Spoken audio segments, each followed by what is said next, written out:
Bom, olá a todos. Bom, gente, vem fazer mais um vídeo agora em relação às dificuldades de texto do livro de São Mateus. Nós vamos ler Mateus capítulo 12, verso de número 40. Se Jesus foi crucificado na sexta-feira, como pôde ele passar 3 dias e 3 noites na sepultura? Bom, Cristo ressuscitou no domingo. E isso está no livro de Mateus capítulo 28, verso de número 1. Mas ele afirmara que passaria 3 dias e 3 noites no coração da terra. Se Cristo foi crucificado na sexta-feira, como poderia ele passar 3 dias e 3 noites na terra e ressurgir no domingo apenas 2 dias depois? Bom, ou ele passou 3 dias ou ele passou 2 dias. Então vamos entender essa relação aqui, se realmente ele foi crucificado na sexta, foi enterrado no sábado e ressuscitou no domingo.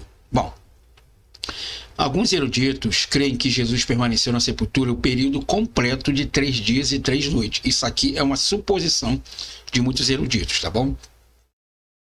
Tendo sido crucificado na quarta-feira, eles oferecem o seguinte em apoio a este ponto de vista. Primeiro, insiste em que esse é o significado literal da expressão 3 dias e 3 noites. Segundo, salientam que se Jesus tivesse sido crucificado na sexta-feira, não haveria explicação para o que ele fez na quarta-feira. Todos os outros dias são explicados. E terceiro, a Páscoa não era um dia fixo, na sexta-feira, mas variava.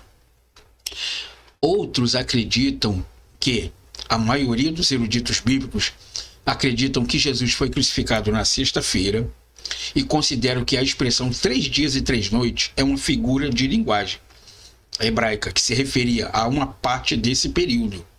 Em defesa de sua posição, eles apresentam o seguinte. Primeiro, a expressão 3 dias e 3 noites não significam necessariamente 3 períodos completos de 24 horas. A referência do salmista ao meditar de dia e de noite, isso você pode ler lá no livro de Salmos, capítulo 1, verso 2, na palavra de Deus não significa ter de ler a Bíblia durante todo o dia e toda a noite, 24 horas sem parar.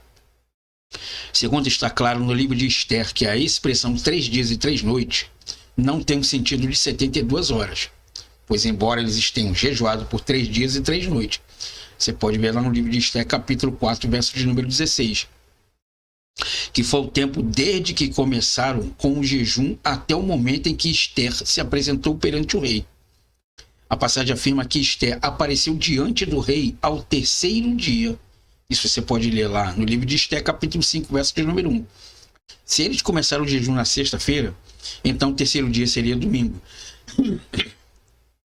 Portanto, 3 dias e 3 noites tem de se referir a uma parte do período de 3 dias e 3 noites. Isso aqui é uma outra observação.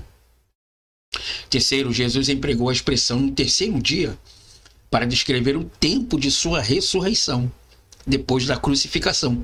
Isso pode ler lá em Mateus capítulo 16, verso 21, em 17, verso 23, no 20, verso 19, e você pode conferir também em Mateus capítulo 26, verso 61. No terceiro dia, não quer dizer após 3 dias, que exige o total de 72 horas, mas pode ser entendida como referência ao número de horas dentro do período de 3 dias e 3 noites.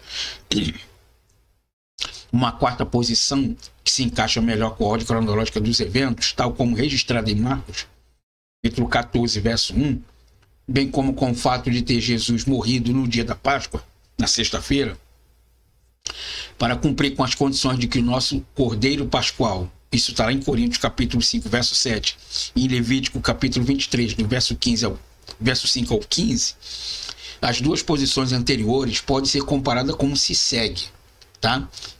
Segue o que? Vamos lá. Às 6 horas da manhã, o sol começa a nascer lá em Israel, tá bom? Lá em Israel, 6 horas da manhã, ele começa a nascer. O sol se põe lá às 18 horas. Então, às 18 horas em Israel, lá o sol já se põe. Então, dá-se a entender para os judeus, os palestinos, de que um dia completo se dá de 6 horas da manhã às 6 horas da noite. São 12 horas, ok? Para a gente completar 12 horas, a nossa hora vai ser à meia-noite. À meia-noite nós completamos 24 horas ali. Por quê? Porque nós nos baseamos pelo calendário solar. O judeu se baseia pelo calendário lunar. Desculpa. O judeu se baseia pelo calendário solar e nós nos baseamos pelo calendário lunar. Por quê? Porque nós temos a tendência dos gregos e dos romanos. Então, o dia para a gente só vai mudar quando der meia-noite. Para o judeu, lá na Palestina, na China, no Oriente ali, o dia lá só vai aparecer às 6 horas da manhã e vai se despontar às 18 horas, ok? Se o dia vai despontar lá às 18 horas e o nosso só vai mudar à meia-noite, então nós temos a diferença de 6 horas aí, ok? De 6 horas, das 18 horas até as 18 horas do outro dia, ao qual o Sol faz um ciclo e some, são 24 horas. Para a gente vai ser de meia-noite a meia-noite. Então já temos 6 horas de diferença aí todos os dias. Isso contando por uma semana, por um mês, por um ano. Você vai ver quanto eles vão ampliar na questão de dias e nós vamos na questão de diferença de horas. Então, o meu dia só vai mudar à meia-noite.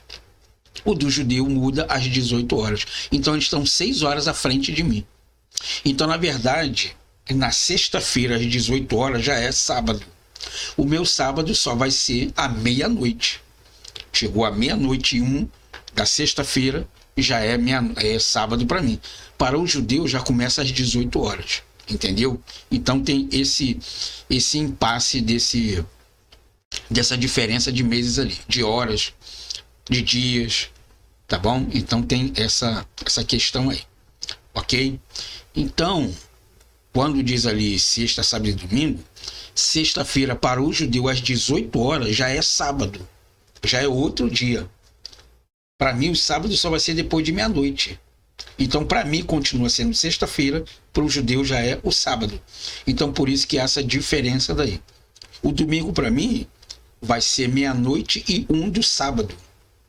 Às 18 horas do sábado, para mim, para o judeu já é o domingo. Então, nós temos essas diferenças aí, então, de ciclos lunares e ciclos solares, tá bom? Espero que você tenha entendido aí, espero também que você tenha gostado e eu tenha, então, tirado essa sua dúvida aí. Nos vemos, então, numa próxima gravação, numa próxima aula. Agradeço a sua atenção e o seu comentário também.